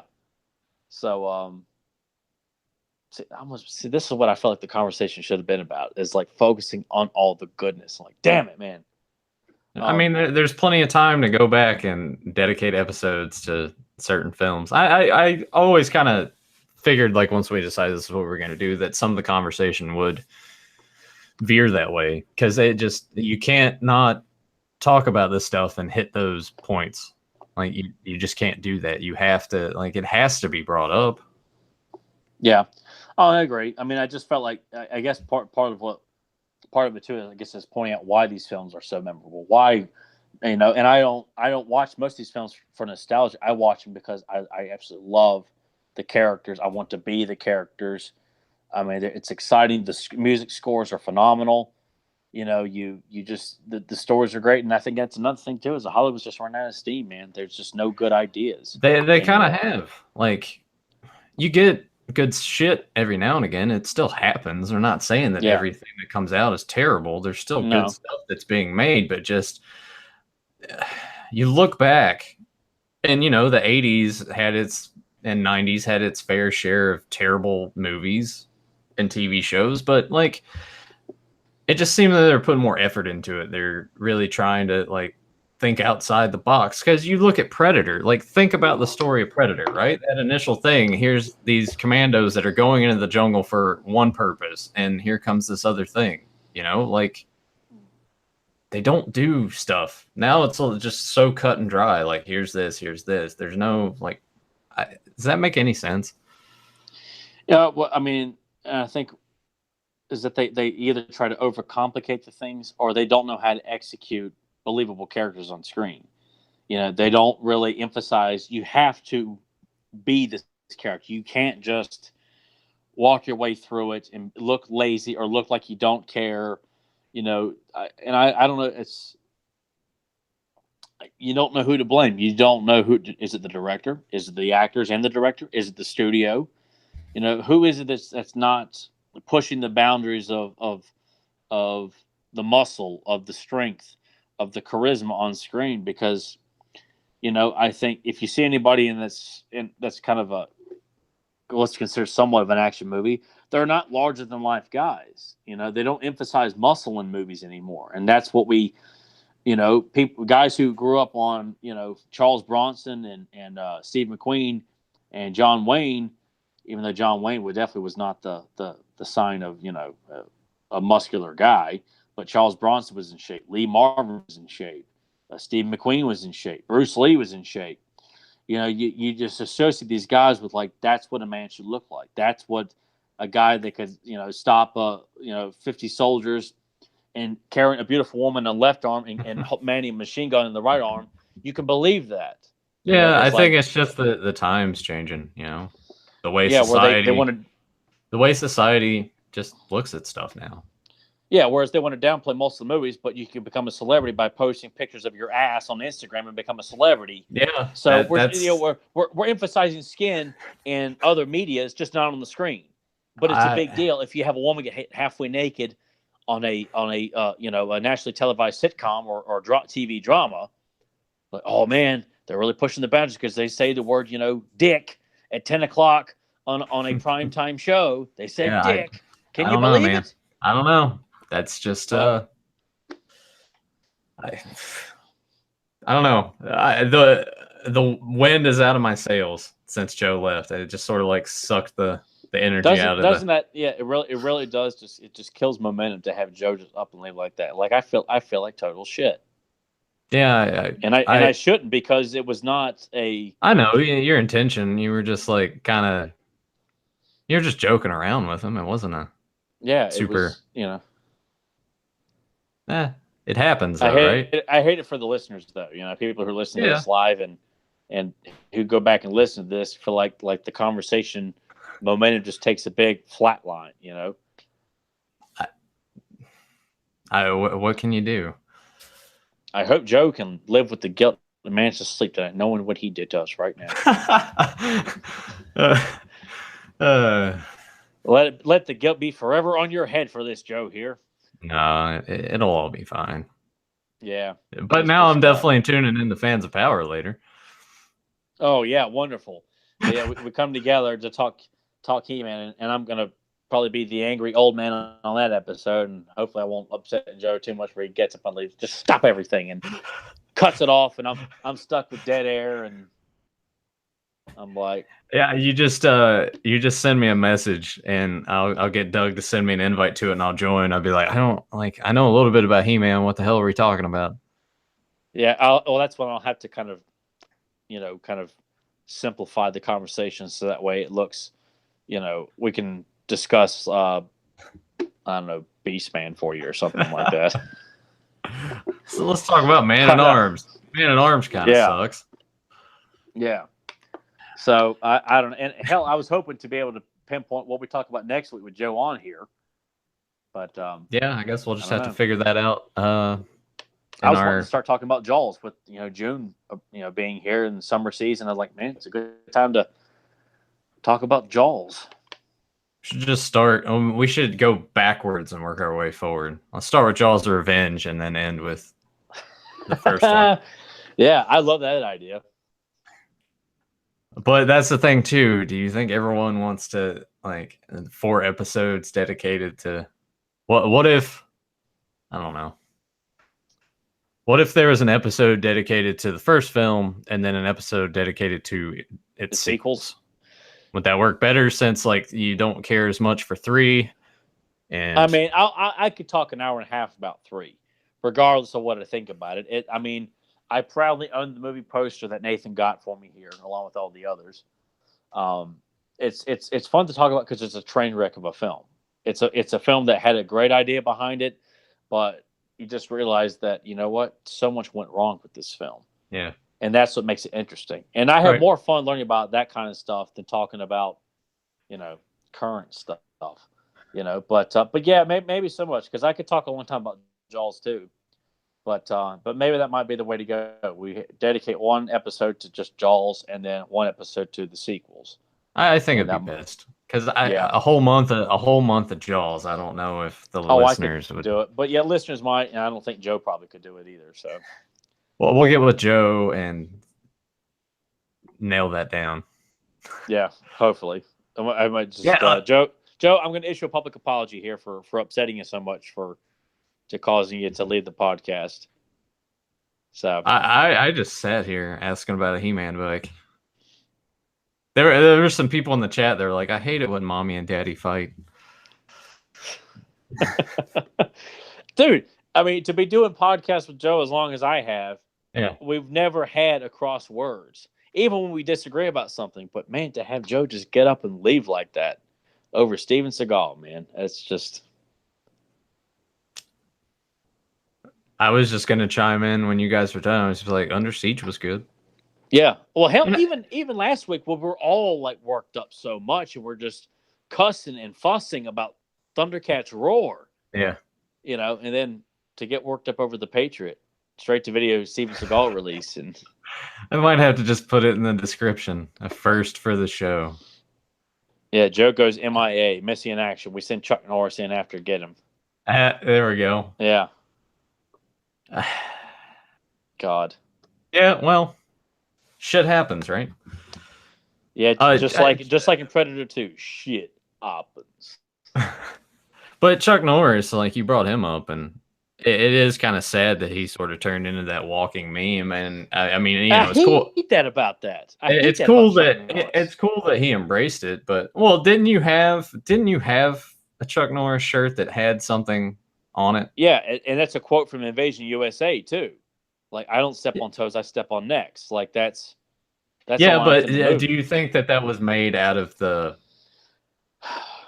That's probably the only reason it probably so, but I got it for my passion for old Chuck Norris films. Not to as a joke. I got it as I love 80s Chuck Norris. That's what I grew up on. I wore it as a serious fan, not. Oh, not funny, man. I got this poster at Walmart, too, that says, the 50 fun facts about Chuck Norris. He wears a king cobra for a condom. Isn't that funny, man? Number 13 on the list. Just stupid. Did you watch Walker, Texas Ranger? God, no. No. I did. My parents watched it all the time, and I'm like, it's not that bad. I just didn't want to see Chuck Norris as the Karate Cowboy, even though he'd already done it in Silent Rage as a Texas Ranger hunting down an escaped lunatic. I think that's what it was. But I hated the theme song. It just looked goofy. I just couldn't buy into it. And I'm sure there probably are some good episodes, but that's not what I wanted to see Chuck Norris doing. I didn't want to see Arnold get pregnant. I didn't want to see Stallone and certain questionable films. I did watch Stop 'Em or Your Mom Will Shoot. I don't think I even finished the film. I want to say that we rented that as a kid, and I watched it. I'm just like, what's going on? I don't like this. Yeah, I got it, but it just didn't leave much of an impression on me. Like not so much where I would want to go back and re-rent it like it did with a lot of right action films. It's just kind of one of those films like Cop and a Half. You're just like, hey man, it looks great. Can't wait to see it. And you're like, boy, man, that's pretty forgettable. Yeah, that was another one as a kid. I'm like, yeah. It had its moments. And I remember like my mom and dad laughing, and I'm just like, this kid's really annoying. And like I'm the same age basically as that kid, and I'm just like, this kid sucks. I don't like him. Well, that's why I feel like Hollywood just always makes it feel like, if you're a kid, you want to, I'm like, no, I want to be the big muscle hero. I don't want to be, the kid on screen. I want to relate to that kid, Well, I would, aside from Last Action Hero, I kind of wanted to relate to that kid. That would have been cool. That'd have been cool. Yeah, well, at least in that scenario, yeah, where I feel like, yeah, you would want to be him to go into the screen and deal with all the movie cliches and things like that, and seeing beautiful women working at your local Blockbuster Video and getting the girl's phone number right there on the spot without any kind of pickup. While Arnold does say, but the girl of my dreams just starred you. We had this wonderful romantic scene together, and all that stuff. So. But yeah, that would be one of the rare occasions where I would want to be the kid. But for the most part, I'm like, no, I don't want to be the kid. I want to be the hero who saves the day, gets the girl, and beats the hell out of the villain. I know we talked about how things kind of go in cycles. Do you think we could see that happening again? Do you think that the action star and the muscles and things will make a comeback? Or do you think it's just sort of lost forever? I really would have thought that was something, because I say this because it was something I really thought. I really thought Vin Diesel was going to be the new action hero, because there we go. It's on record. It's recorded forever on the internet. I thought that was going to be the case because I saw Pitch Black. I thought it was great, and then when Fast and Furious came out, I did enjoy it, but then on video, it was one of those films like you liked it in theaters and you realize, it's not so good. And then Triple X came out. I was going to say, are you going to admit to people that you went to the theaters and saw Triple X, and didn't you have the movie poster at one point? No, my brother had the movie poster. Okay. And in fact, I got up and left the theater. And I told my brother, I said, I'll come and get you when it's over. I said, I didn't make it too far in where I'm pretty certain I'm pretty sure I didn't stay through that whole film. I'm pretty sure. I think maybe 30, 40 minutes of the film, I said, I can't watch this shit anymore, man. And that was it. I remember that time period because like Pitch Black came out and I was in the same boat with you. I'll go ahead and admit it and put it on record as well. Like we're just like, oh, hey, Vin Diesel's kind of cool. And then Fast and Furious came out and that sort of took off. And it's kind of funny that now he sort of realizes that that's where his money is. And he's sort of stealing cars. If he ain't stealing cars, no one gives a shit. He has typecast himself to just stay in that and not really branch out. Like, Riddick came out and that was pretty much sort of just the rehash of Pitch Black. But well, they thought they could turn it into like a franchise and nobody cared. It didn't make any money. And he makes movies like The Witch Hunter and the Pacifier and all these other goofy ass, A Man Apart. What if she died, man? Trying to be all emotional and stupid shit. And you're like, you know what? Nobody cares. Just go back to the fast films. That's what works for you. Just stick to it. And even that, I feel like that he's losing it because I think The Rock and Jason Statham are becoming more popular in that series of films. So he's losing his own franchise. So. Yeah, and Tyrese is really mad about it. Oh, man. This is mission of freaking sanity, man. So, no, and I kind of feel like we've gone this long without a new guy to come along to show that he can be a relatable not necessarily relatable, but someone that you would want to be on screen. Like John Wick, that's about as close as we got in recent films right now. I think Chris Pratt will churn out some stuff. Yeah, because I really wanted to make sure every moment is included with are you not getting any there? Huh? Did I make enough sexual innuendo jokes in this scene here? I can do more. I can do five. I can do a 10-minute monologue. See, this is when I wish Joe was here, because he would just I could see him in the corner looking at me like, oh man, you're just getting him going again. Yeah, well, we got Joe going too hard. We got we got him going too much. Where he's just like, that's it. I can't do this anymore. I can't take this shit no more. Like Dave Chappelle and Nutty Professor. Well, see, I think Joe would have appreciated that joke. Yeah. Well, I'd say let's go ahead and start wrapping this episode up. Tyler, you got any final thoughts? I know you're going to express your disappointment that we didn't talk more in high regards to things, but I've said it 4 times already. We're going to go back. We're going to dedicate more time to specific films in this genre. Yeah, no, I look forward to we'll be doing a big Predator episode. We'll do Predator 2 at some point. We've already done Rambo 1. I want to do Rambo. I want to do First Blood. I want to do Rambo 3. Commando. I mean, some of these films I would love to just do even a commentary for, and I don't. I hope we can make that happen. Yeah. But the Chuck Norris films. I feel like dedicating an episode to talking the Octagon. The Octagon. Invasion USA, Missing in Action. Those are films I would love to. I mean, we've already done one, Sidekicks. That was the first episode. Yeah, I wasn't present for that one. No, that was a fun film to discuss. But discuss that, and we'll do Demolition Man. We've been talking about that for a long time. Yeah, Demolition Man. Yeah. Oh, I want to throw Swayze into the conversation of action stars. Roadhouse. Yeah, Roadhouse, Red Dawn, Point Break. And he was also a guy that sort of branched out. You have Dirty Dancing, you have Ghost. He was one of those cases where, he wasn't the biggest guy, but women just loved seeing him with the shirt off. Yeah, but you wanted to be him too. I wanted to be Dalton in Roadhouse, and even though he's the bad guy in Point Break, he's such a likable bad guy that you sympathize about. If you were Johnny Utah, you probably would have to let him go too, because you buy their friendship, because he's a villain, but you like him. You don't want him to get arrested. You want him to do what he's always wanted to do. So, and that's good acting. To be the villain, the guy that kidnaps your girlfriend has a guy holding a knife to her throat, and you're going to let him go in the end. That's good acting, man. Yeah. So yes, but I throw Swayze in there too. I mean, strictly, if anything, for Roadhouse and Point Break, because those are 2 monumental action films that. 2 films like that, yes, you earn a place in the Action Hero Hall of Fame, in my opinion. And 2 movies that I know that we are definitely going to cover on the show at some point. Yeah. Didn't you say, Joe? Yeah. That and Dolph. I mean, I look forward to discussing Universal Soldier. The Punisher. I would like to talk his Punisher film, because I know people shit on it, but it's actually a really good interpretation of the character.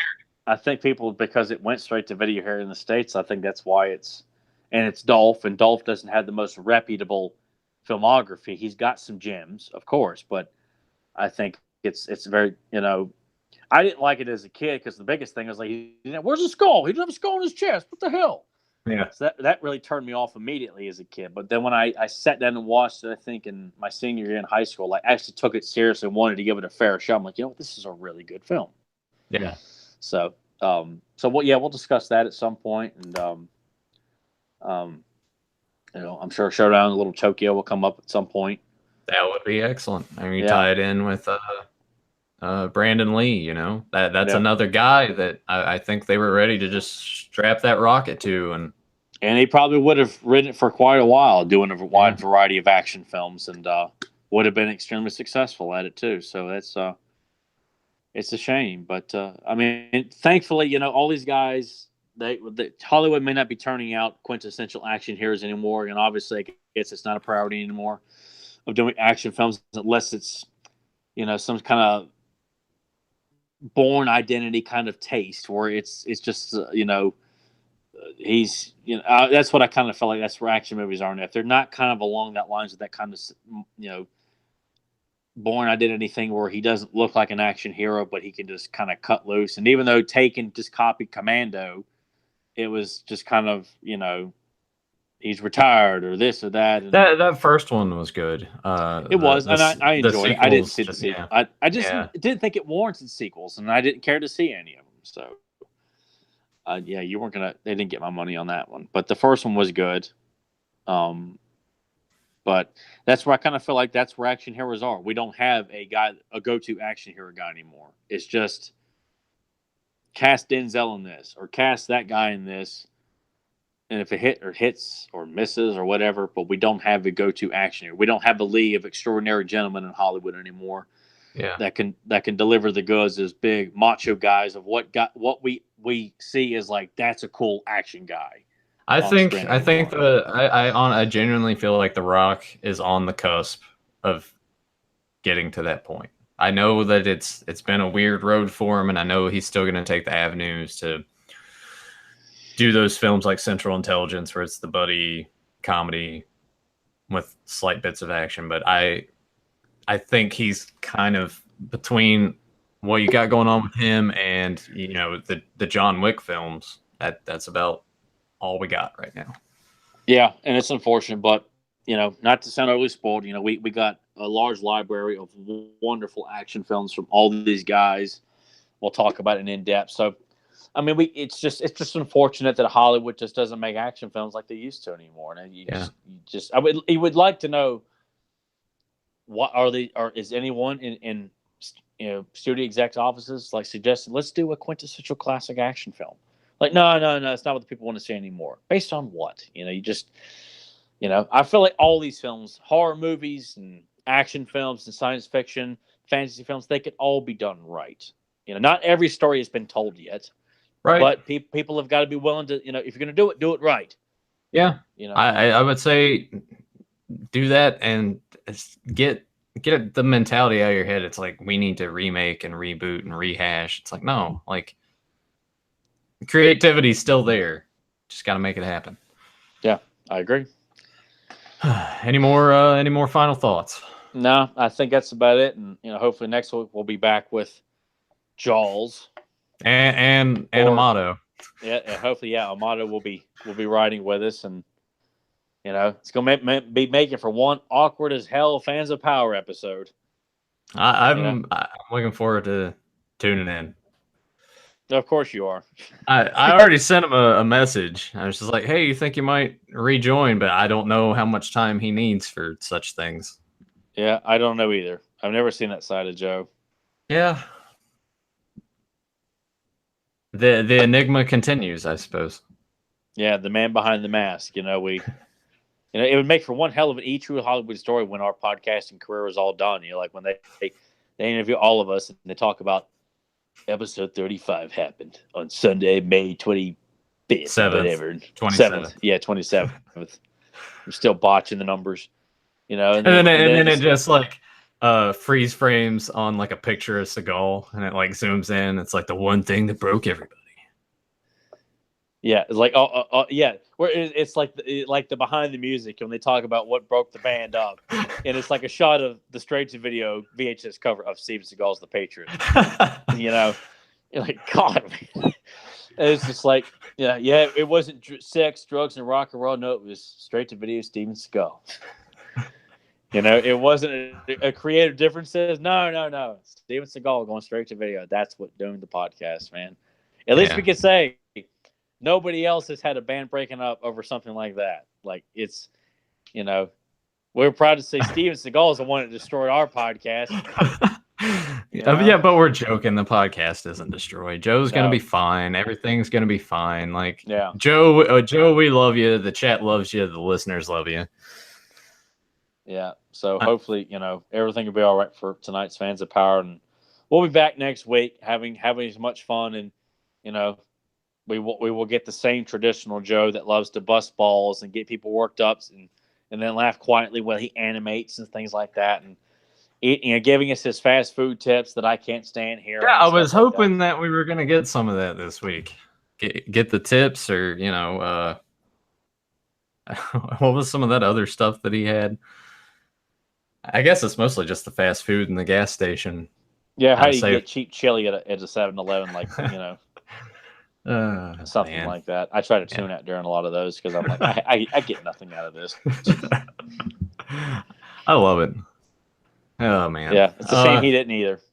Yeah, well, it is what it is, but we'll be back with him next week, and everything will be peachy king. And maybe we'll be talking about Jaws. We might be talking about something else. Who knows? We'll converse with ourselves and narrow down a topic.